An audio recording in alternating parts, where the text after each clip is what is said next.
दोस्तों, गायों का भी पेट ब्लास्ट होता है। जी हाँ, जब गायों का पेट फूलता है तो इसे आमतौर पर ब्लॉट कहा जाता है। ब्लॉट ज्यादातर तब होता है जब गाय ज्यादा मात्रा में गैस बनाने वाला उल्टा सीधा खाना खा लेती है, जैसे गंदगी या काफी ज्यादा प्लास्टिक, जिसको डाइजेस्ट करने पर इनके पेट में भारी मात्रा में मीथेन गैस प्रोड्यूस होती है। आपको जानकर हैरानी होगी कि एक गाय एक दिन में 500 लीटर तक मीथेन गैस प्रोड्यूस करती है, जिसे गाय डकार या पात से बाहर निकाल देती है। लेकिन अगर वह ऐसा नहीं कर पाती है तो गैस उसके पेट में फंसी रह जाती है और उनका पेट फूलने लगता है। कभी कभी जब गैस का प्रेशर बहुत ज्यादा बढ़ जाता है तो ये पेट के आसपास ज्यादा प्रेशर डालता है, और अगर ये प्रेशर बहुत ज्यादा हो जाता है तो गाय का पेट फट सकता है, जिसे लोग विस्फोट के रूप में जानते हैं।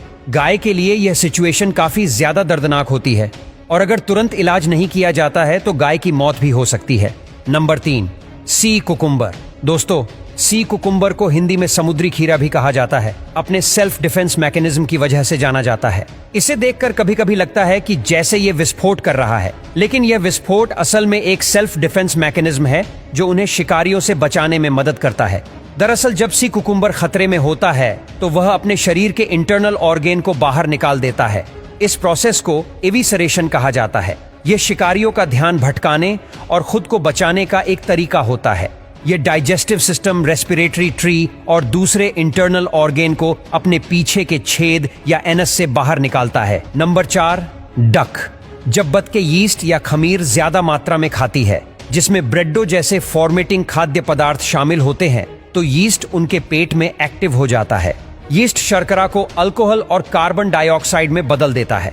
अगर बतखें ज्यादा मात्रा में यीस्ट का सेवन करती है तो उनके पेट में गाय के जैसे ज्यादा मीथेन गैस बन सकती है।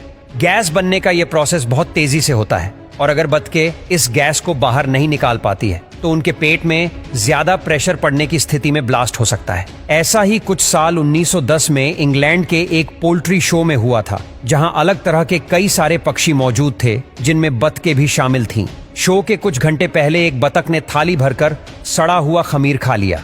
बस फिर क्या था, यह डक रनवे वॉक करते समय फट गई, जिसे देखकर लोग हैरान रह गए। Number 5, jellyfish. दोस्तों, जेलीफिश के ब्लास्ट होने की घटना तब होती है जब वह फेवरेबल कंडीशंस में नहीं होती है या पर्यावरण में बदलाव की वजह से तनाव में होती है। जेलीफिश ज्यादातर तब टेंशन में आ जाते हैं जब पानी का टेम्परेचर, सैलिनिटी और पानी के पोल्यूशन में बदलाव होता है। ये तनाव उन्हें एबनॉर्मल बिहेवियर करने के लिए मजबूर करता है, जैसे अचानक से फैल जाना या विस्फोट करना। वही कई बार जेलीफिश का ग्रुप जब शिकार के लिए निकलता है तो शिकार के पास जाने के लिए कोई एक जेलीफिश उसके पास जाता है, और फिर उसे देखकर वह अपनी बॉडी के अंदर के हाइड्रोजन और ऑक्सीजन से एक स्पार्क बनाता है, जिससे वह फट जाता है, और उसके फटने से जो शोक वेव बनती है उससे शिकार और जेलीफिश दोनों मर जाते हैं। वही यह भी कहा जाता है कि जेलीफिश का शरीर बहुत ही नाजुक होता है। ऐसे में अगर कोई मछली या दूसरे समुद्री जीव इस पर हमला करते हैं तो इससे भी उनके शरीर में विस्फोट हो जाता है। यह है टोरस।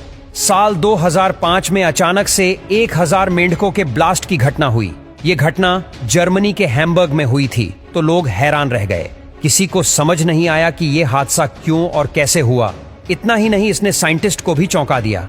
इस बेहद विचित्र घटना में हैम्बर्ग के एक तालाब के आसपास हजारों मेंढक अचानक फूलकर फट गए। शुरुआत में वैज्ञानिक और एनवायरमेंटल टेस्ट भी इस घटना की वजह समझ नहीं पा रहे थे। कई थ्योरीज पेश की गई, जिनमें टॉक्सिक केमिकल्स, वायरस या फंगस को इनके ब्लास्ट होने की वजह बताई गई, लेकिन इन सभी थ्योरीज को बाद में खारिज कर दिया गया, और आखिर में बर्लिन के वेटरनरी डॉक्टर फ्रैंक मुट्सचमैन, जिन्होंने हैम्बर्ग तालाब से सैंपल्स इकट्ठे किए और उनका टेस्ट करके रिजल्ट निकाला, तो तब जाकर असली चीज सामने आई।